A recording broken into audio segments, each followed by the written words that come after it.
Great, my name is S. Rob. I'm going to talk a little bit about my new computer. I've just got a new computer, the HP OMEN is what it's called. So I've got the software on, but I'm doing the computery things. Because obviously, I've wrote a lot of books. I wrote 631 books. And I have to keep the ebook versions on drive and things like this. So the idea was to get it from one drive, because this PC OMEN has, HP OMEN, has two input jacks, so I can put two drives in. I didn't know that. I bought a splitter box, like an SD hub, USB hub, but I don't need that anyway. And I try to move them from one hard drive to another. I searched it with in like commas S Rob, so I just got that stuff, and I was going to use that, and it failed basically. I went so far, and it just stopped. What I did was, it was actually something came up. These files have the same name. Do they need replacing? The same. And I just said, no, don't, just leave them alone. Then shortly after, I came back and it was dark, which happens. You have to press the button to get it going. And that's not what it's about, Mickey D. So it stopped there. So I thought, well, I'm not going to give it another try with that. I'll just use the stuff in the other computer. So I'm trying to get the moment from that computer into the other hard drive, because I need backups of the ebooks, you see. So I'm trying to get this with the new computer. So I've now got, when it's all plugged in, I've got 5 terabytes of memory, not including the computer, which is pretty good. I think I've done quite well there. So that's it. See, I'm just trying to make this video. I'm going to see what this video is like, because I've never made one with this computer before. It's a completely new computer I've just gotten today. And I'm sure you all know, when you're doing things with hard drives and you set the computer up, it's going to take all night. It's going to be an all-nighter basically doing this. It's just got the 14% complete. The other one got to 18% before it failed. So fingers crossed, So that's what I'm doing now, because I have multiple backups of my stuff, because when it first failed, I thought maybe it's got all the stuff anyway. So look for something obscure to search for, and it wasn't in.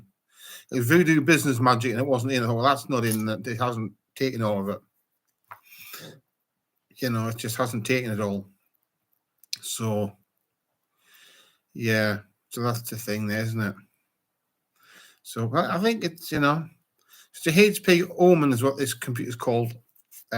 And I think it seems to be a good enough computer. It's got banging off on the ups. It's just made the camera go way wacky. I'm picking it up. Sorry about that.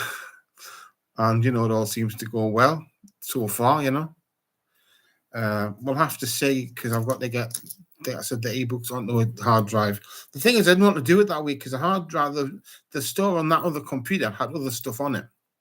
Apart from my books, had videos, but also I end up with stuff on that I was interested in that wasn't my stuff, because really what you want is a hard drive just with my stuff, or just with my books. It makes it easier to work with. I'm not just thinking me, I'm thinking future generations, because when you write as many books, you've got a company that owns as many books. It doesn't stop when I die, because you see, when you're an author, people don't realize you got about 70 years after you die. You still own the copyright. Your family, however you pass on to, owns the copyright, and they get the royalties.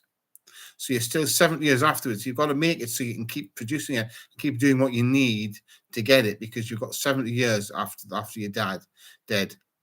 You still get money for it, Then after 70 years, I think I'm trying to make it longer, but after 70 years, you're in the public domain, and at that point, anybody can publish it anywhere. Okay. So, but you got to die first. Hopefully, that won't be for quite some time yet. And that's how it works. Basically, you've got to keep it alive. Keep versions of it out there so you can keep producing it. Because nobody wants books to die off. I don't. I want to keep them in print. I also aren't always available in print at the moment. I've had that before. Because when Amazon switched over from Kindle, from CreateSpace to Kindle, I'd wrote so many books that they couldn't automatically take them over by automation. So some of the books are only out as ebooks, which is fine, because actually a lot of book sales nowadays are ebook sales. That's not just me; that's other people. People who aren't in the occult, who are in the mainstream, more of a mainstream area, and most of their sales are ebooks. The ebook is your biggest seller. for most of your authors nowadays. Your biggest seller is your ebook. So keeping them in ebook form makes a lot of sense, because that's what people are buying. They're buying more ebooks, you know. I do like the paperbacks. I've got books in paperback. In fact, there's the publisher that only does paperbacks. It publishes my book. He doesn't do ebooks at all. I do the ebooks of those ones. I hold the ebook rights back, and he does the paperbacks. And you know, they seem to do very well. So there's nothing wrong with paperbacks, is there really? You know, it's just have a look, 15% complete. So I'm going to be here for an all night. I won't be here all night just on this computer. I'm just going to cut this short after a while. I'll cut it down, you know. But yeah, so we'll see anyway, won't we? We'll see how it works. Athena, Priya, I love your ebooks. That's great. Thanks a lot. Because you don't really get a lot of feedback when you're an author. You know, any people contact, you don't get a lot of feedback. People don't realize that it's a very solitary profession.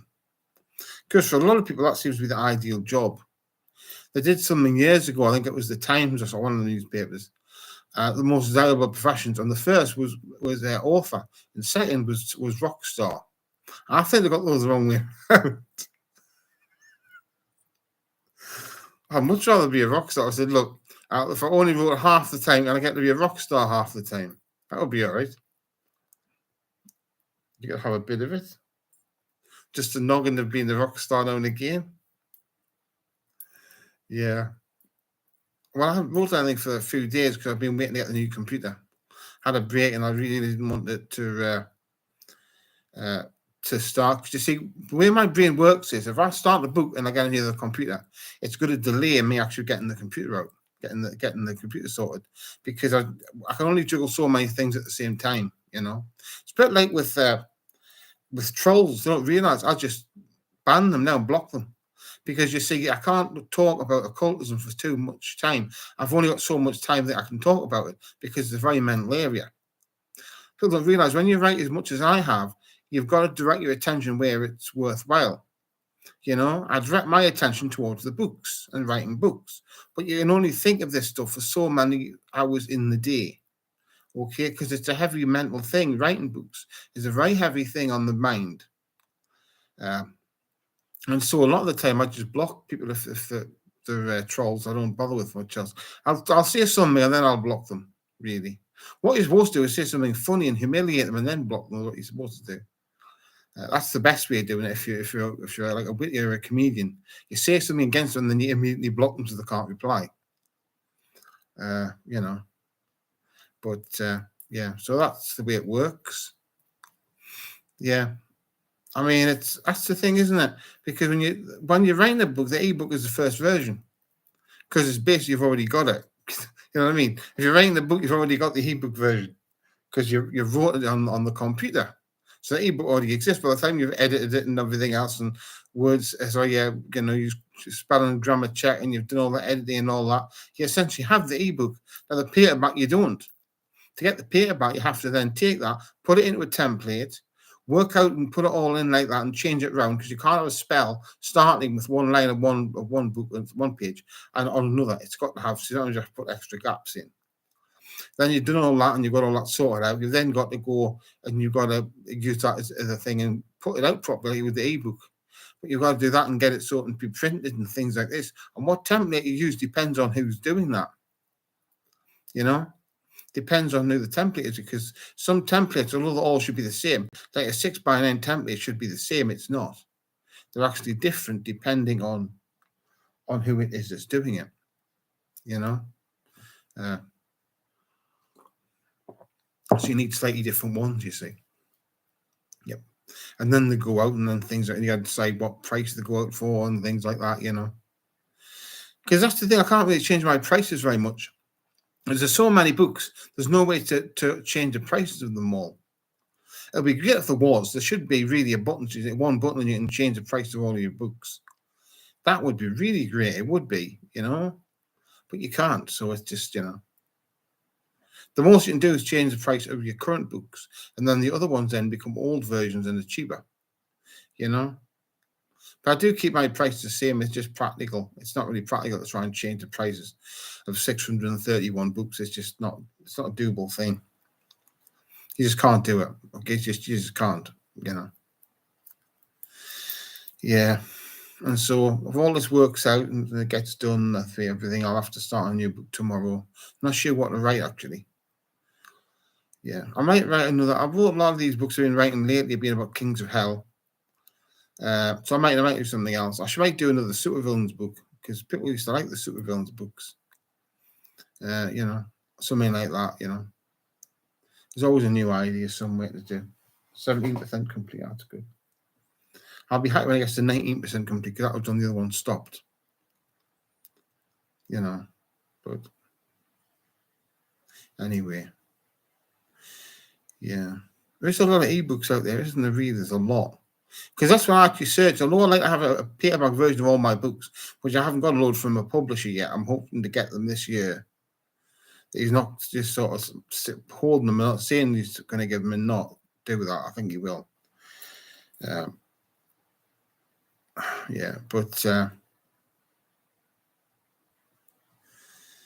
yeah, but I like to keep the ebooks because the other ones I refer to, you see. Because there's so many books, it's difficult to know what to refer. And sometimes you have to refer to a book when you write another book.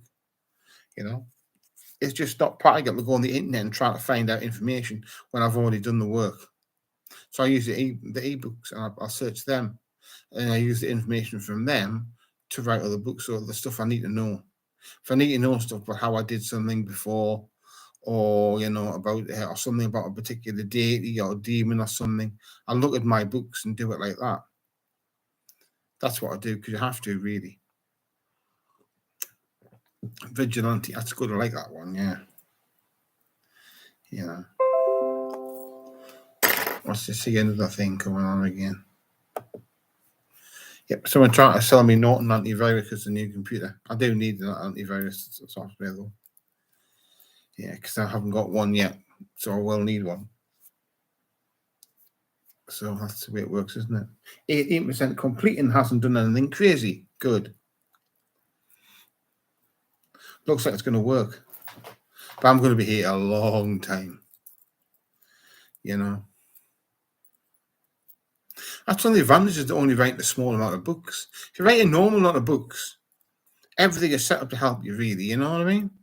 It's even if you can't get a publisher, you'll find there's things you don't have to have trouble processing things or storing them, or you don't have any of them problems. All you have to do, if you write like something which is considered a lot of books, but is doable, like 20 books. Yeah, 20 books is a lot. You'd say a term with 20 books is quite prolific, is what they normally say. But with 20 books, storage is easy. You just keep them on the internet, and you store them with maybe get a hard drive or a drive and put them in somewhere. You know, not a problem. Only 20 of them. You know, you can process them from one place to another, send them one place to another. All of that stuff is very easy. It's all very easy for you. You know what I mean? You can keep promoting the same books. Because if you have less books, the in game is not to stop promoting them, but to keep promoting them all the time.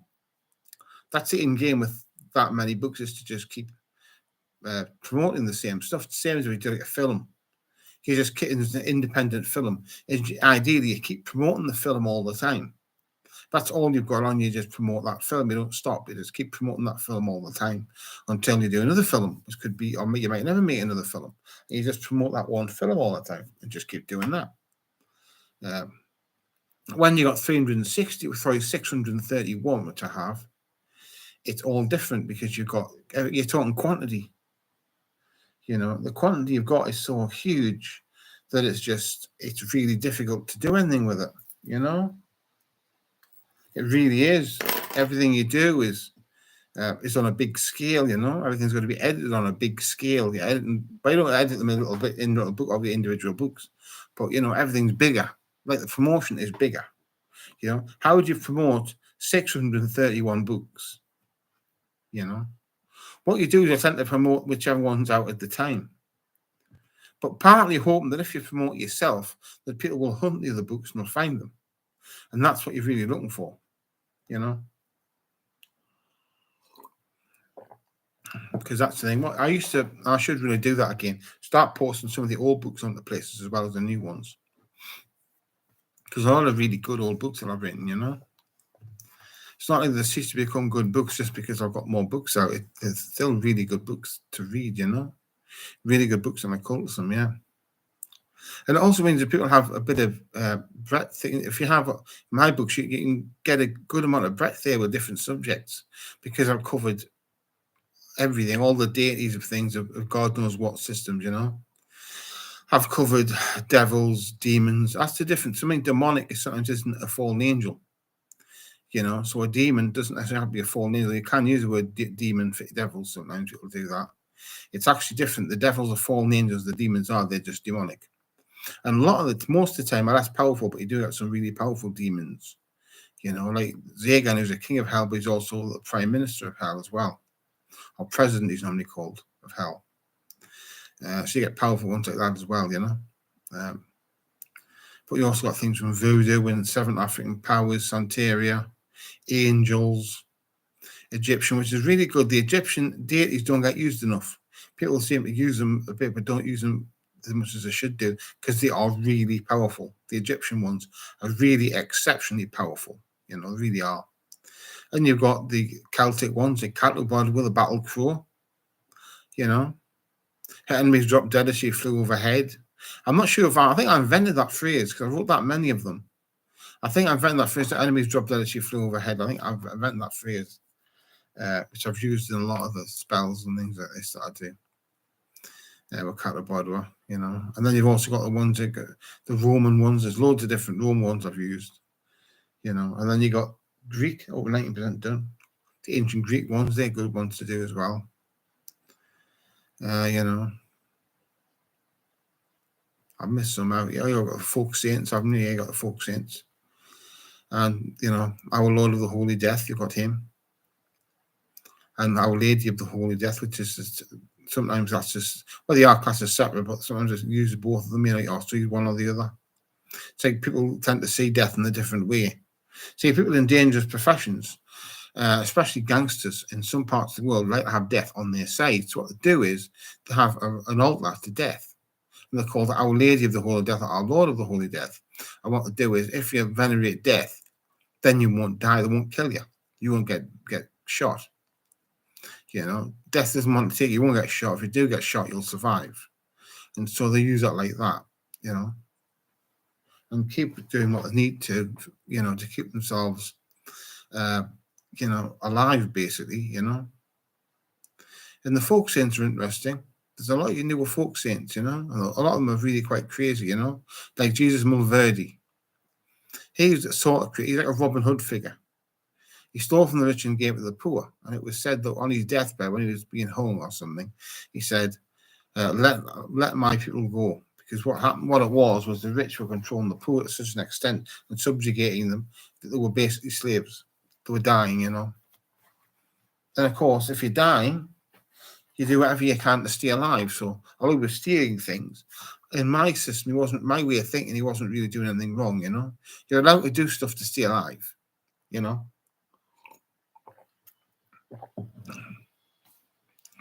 And if you're stealing from the rich, they're not going to go hungry because they don't have anything. So all you're doing is just redistributing wealth so that people don't die. You can never really expect another person to die, can you? Just because of a system of morality. It's just not on, 19 still. Yeah, and then there's San Simon. That's great, that one, yeah. When all of the other men of his village went hunting, San Simon stayed back. He then had sex with everybody's wife, and probably daughters and things as well. He had sex with all the women. When the men came back, they were pissed. They were very pissed. And so they chopped off his arms and his legs, or bound them, I'd imagine, then chopped them off. And he became, what was it again? Mervin, I forget what it was now, but he became transformed, became him. An ancient Colombian god, basically.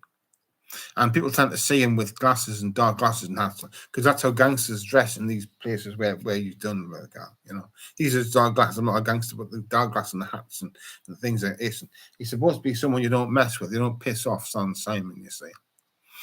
But it's weird, isn't it? Because it's like something from a Carry On film, isn't it? They all go and leave Sid James and they have sex with everybody's wife. That's just like Sid James. You can't chop Sid James' hands, arms, and legs off. What are you doing? Chop his arms and legs off. It's Sid James out there. Ah, ah, ah. Call blaming. Yeah.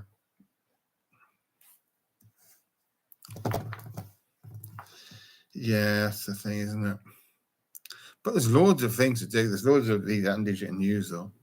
And it's fun to use different ones. You don't have to use the same ones all the time. Use different ones. It's fine, you know. I mean, the books sell for $2.99. That's $2.99. Sometimes Amazon changes that a bit. They put them a bit lower or a bit higher or a penny higher or something. But they go for like $2.99. You know, it's not like a lot, is it? You know. I mean, if they were for free, it would take you longer to find a free copy than it would be to buy one.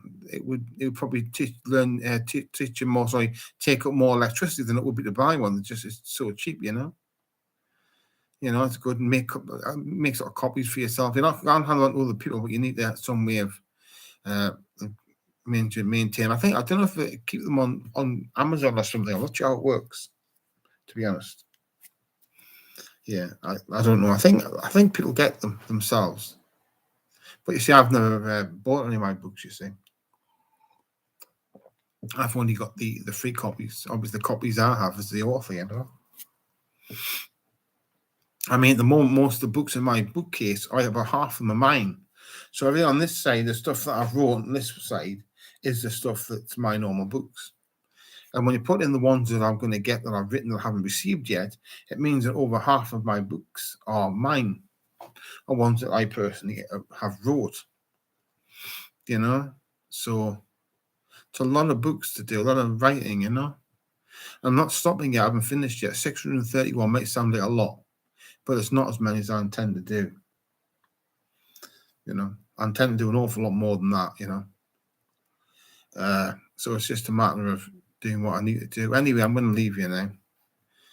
I'll give you my webpage, www.srob.co.uk.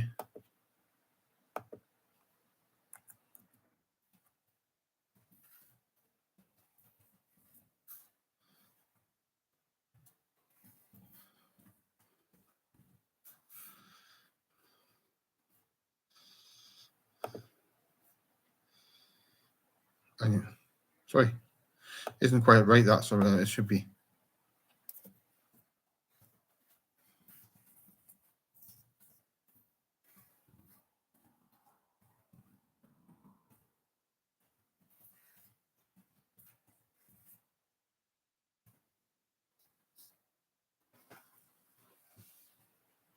Okay, I'm going to go now. Bye.